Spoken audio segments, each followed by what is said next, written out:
Welcome in. It is OTB Open week, and that means we are about halfway through the regular season for the Disc Golf Pro Tour. I'm going to take a quick look at the Disc Golf Pro Tour rankings to see where people are currently standing and do a quick yay or nay if I think they're going to kind of be in their grouping as we can look at the Pro Tour Championship setup. So just as a reminder, top 8 guys get a bye to the semifinals.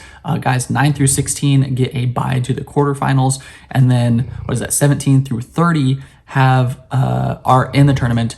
They also added this play-in tournament this year, qualified for play-in. I'm not exactly sure how that exactly works. I think it's these 6 guys fighting for the final 2 spots to make an even 32 person bracket. For now, I think I'm just going to go through the top 36. Are they going to be in? Are they going to be out? And just give my thoughts on it. So starting up this first round, pretty easy. Ricky Wysocki, Dickerson, Heimberg, Berg, Macbeth, and I will throw Conrad in this group. This year, I do think these guys will be in the top 8. They have been playing very consistently. They've been finishing high enough to get those big point bonuses. And so those 6 guys I absolutely think are going to be in the top 8 come the Tour Championships. Now, this next group, Joel Freeman and Kevin Jones. It will be interesting. Kevin Jones is somebody that I think will finish outside this top 8. I do think he's going to drop down. He is playing pretty consistent, but his baseline has dropped off this year. His average isn't as high as it was.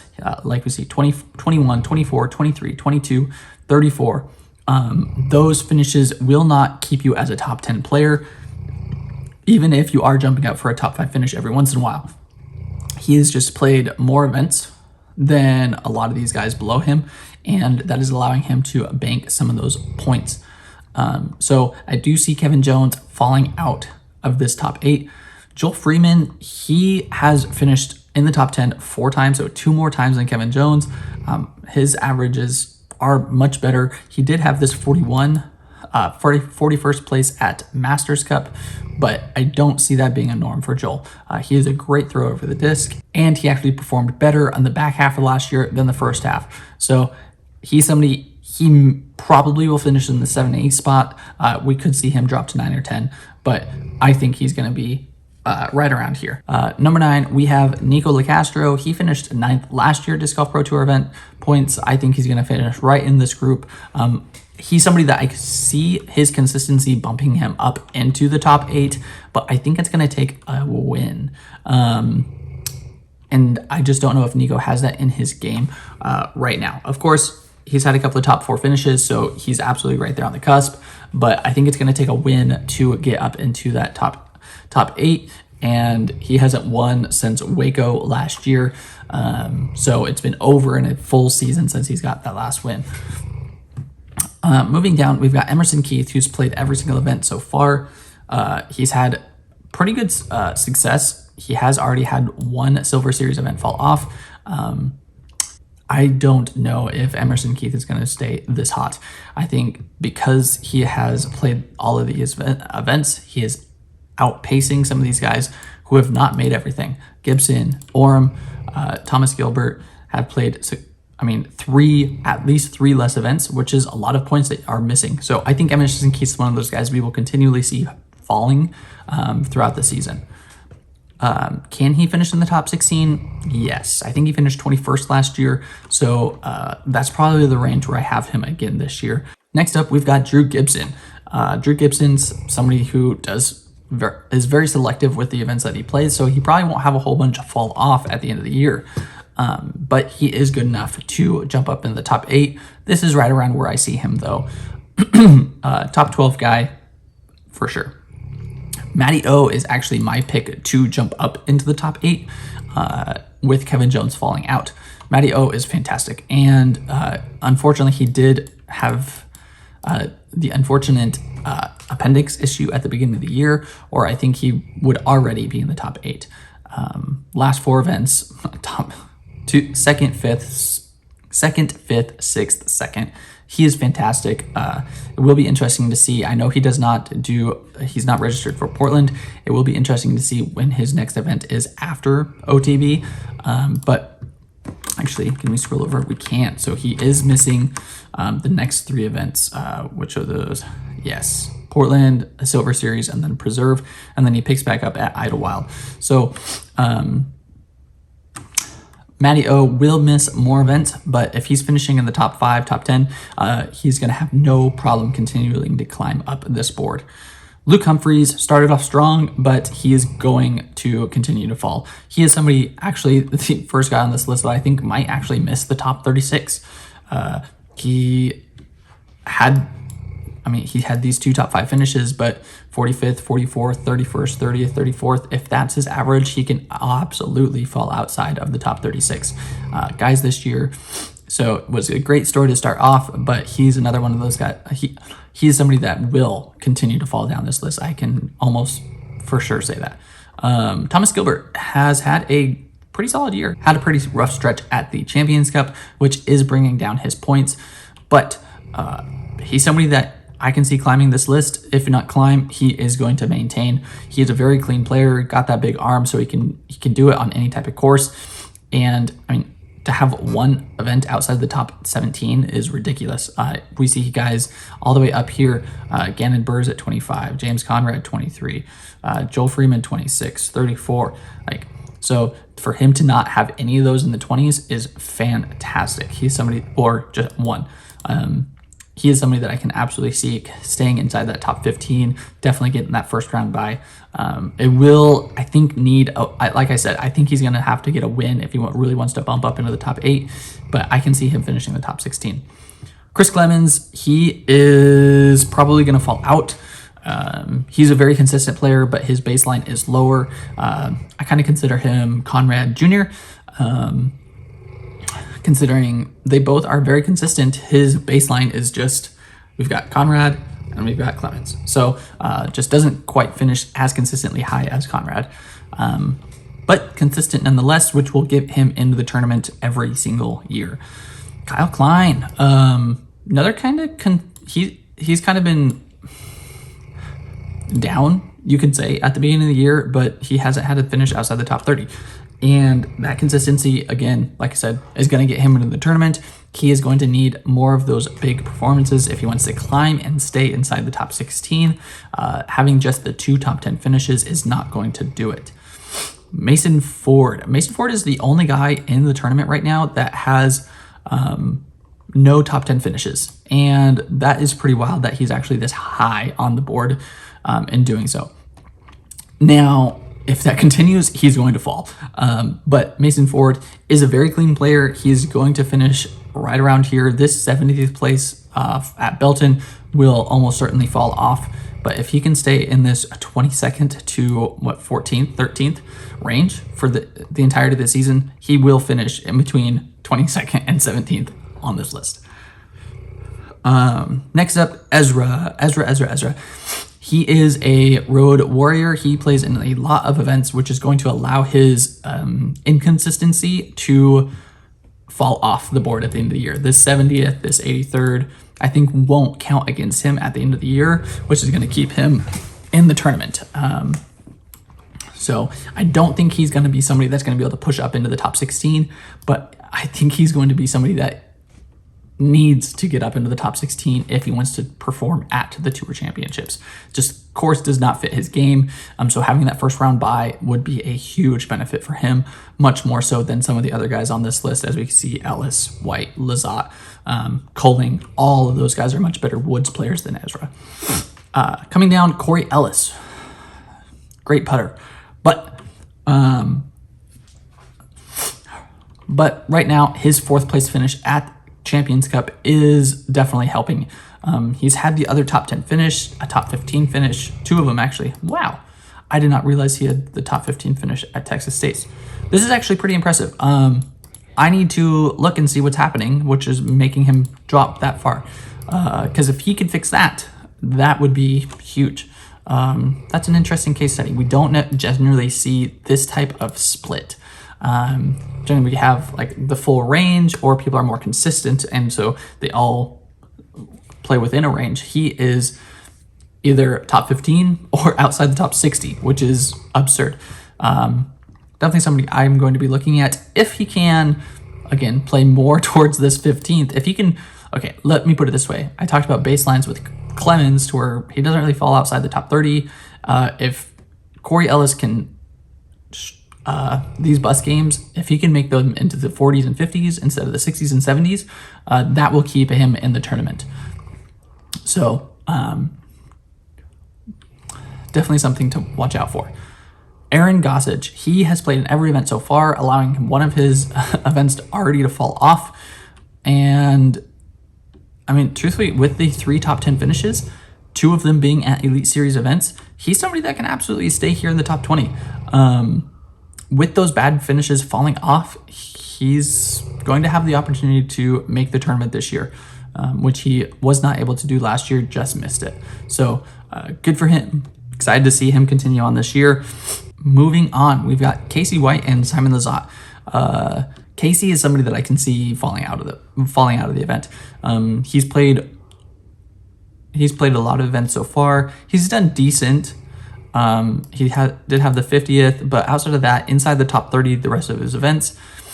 But if we don't consistently see him in the top 10 or top 15, we will see him continue to fall. Some of these guys behind him, I mean, actually, maybe not, but changed my mind. I think Casey White will make the tournament. I was going to say, at this point, you need multiple top 10s to finish I was going to say, he'll probably need multiple top 10 finishes, and there's guys lower on this list that I think have a better shot to do that than him. But really, the only guy that I think has a better shot than him is Simon Lazat to have multiple top 10 finishes. So he's absolutely somebody that I think can fit inside this top 30. Yeah. Next up, Simon Azat. The only reason why he's so low is because he's only played 4 events. He is somebody that once he continues to play more events, as we see, he's going OTB, Portland, Preserve, and then he's headed to Europe. So yeah, Idlewild, European Open, Deglo. I'm almost certain by Deglo he could be a top 15 guy, if not higher. So he is one of the best players in the world. He's going to be in the tournament. No matter what. Alden Harris, he's another one that's played enough to already have something fall off, which is fantastic. A couple of great finishes at Silver Series. He's going to need to do better at Elite Series events if he wants to continue being up here in the tournament, though. These 40th finishes are not going to keep him there. So you can perform well at Silver Series events, but only I think only 2 of them get counted. So he's going to have to perform better at Elite Series events if he wants to continue being in the tournament. Jeremy Cooling is unfortunately somebody that I can see falling out. He is honestly being aged out of competitive disc golf. He still can sling it through the woods and do great, but these 50th, 70th finishes are not going to keep him in the Tour Championships. It will be sad if he ends up missing it, but yeah, I can see it happening, unfortunately. Gavin Babcock, multiple top 10 finishes, but he is being carried by the championship spot here. It is accounting for nearly 60% of his points at this point. So he's going to have to perform better to stay in the tournament. He's somebody I can see falling out. Last year, I don't think he played in very many events. He finished way down the list. Actually, let me check. Gavin Babcock, 76th. So this is definitely an outlier for him and something that we have not seen. It is great to see, though, but he's somebody that I think will fall outside of the tournament. Greg Sparsby, he's not going to make the tournament, doesn't play in enough events. This 3rd place finish at his home course on a course that he designed is not who he is as a player right now. So no, Greg Sparsby is not making the tournament. Bradley Williams, he's another one of those guys, consistent, but will not pop off for a lot of wins or close to it. I do think he will make the tournament. He finished in the top 25 last year. or top 30 last year. So I do see him be making the tournament again this year. Brody Smith, next up, 28th, sitting inside the tournament right now. Definitely helped that third place finish at DDO. But he has been consistent enough, I think, sitting inside the top, 40, 37, 36, 34th, 25th, 25th. See, this is what you like to see. He turned those 30s into 25s. That is what's going to keep him in the tournament. If that baseline can creep up and if he can stay inside that top 25, that will keep him there. But I do think he will be somebody that's going to be on the cusp here, and we'll see possibly have to make a final push to keep inside the top 30. Next up, Kayla Visca. He's another one of those guys that I don't think will play enough events to have any fall off. So he's going to have to perform very well at them to stay in the tournament. I just don't know if it's going to happen. Kale last year finished at 37th, just missing the tournament, and I think that's going to be the case again this year. Channing Frye finished, or is currently in 30th place, and I don't think he'll stay there. He does not perform well at Elite Series events, like 74th. He had a decent start of the season, 66th at Texas State. And so I just don't see him being able to hold on to this spot with some of the other talent directly behind him. Luke Sampson, he is in this spot because he's played every single event so far. But he's actually performed fairly well. 10th place, 30th place, 15th, 30th, 21st, 30th. If he has enough of those by the end of the year and can have these 50s fall off, he will be right in this spot. That's the benefit of playing every single event. You have those poor finishes drop off and they don't count against you. So he's somebody that I can see absolutely hitting in this top 36 to make the qualified. He's somebody that I could see actually jump up into a top 30 spot.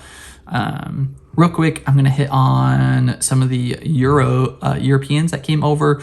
Lori Antilla. Sorry if I butchered your name. Antilla and Tam. These are the three guys that I think, if any of them make the tournament, these are the three that have the opportunity. Tam is going to play in enough events to get to be around here. I just don't know if that's going to be the same case for Lori and Antilla. They will be going back and for the European stretch, let's see, Lori comes back. So European Open, Worlds, Silver Series. Yeah, it's going to be close. Antilla, same thing, plays at DMC. But Tam, he is playing for the majority of the events. So he is somebody that could jump up into here. He did see the finish at Tennessee, which was fantastic. And if he can continue to build some momentum and have more of those top 30 finishes, he's somebody that could creep up because of the amount of tournaments that he's playing in. Real quick, Adam Hammus, he has had a down year. I wasn't a big fan of his game last year, and so it's one of those things of like, I kind of knew that he overperformed, but I didn't think he was going to drop this far. So he's somebody that I can see jump up. I don't know if Jake or GT are going to finish here. Alex Russell, somebody that I can see jump up. Garrett Gerthy, of course. He has fallen off a bit too, but he could absolutely jump up. And I'm looking at some other guys. Anthony Brella's had a great year.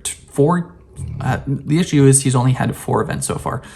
4 top 25 finishes, though. If he can continue doing that, he will start climbing up the board as long as he continues playing in events. These next 2 weeks, definitely something to watch out. Definitely a guy to watch. He had a great finish at OTB last year. Portland generally sets up for big arms, so definitely got to watch. Coming down, Eagle, I don't know if he's going to make enough events to make the tournament, which is super sad. With his arm, hopefully he just can get the arm better and make sure that he can play for the future, because the tour is different with the Eagle at the top. Definitely gives it a different dynamic. Other guys here, we saw Marweed, Matt Bell make the tournament last year. Presnell, I don't see these guys.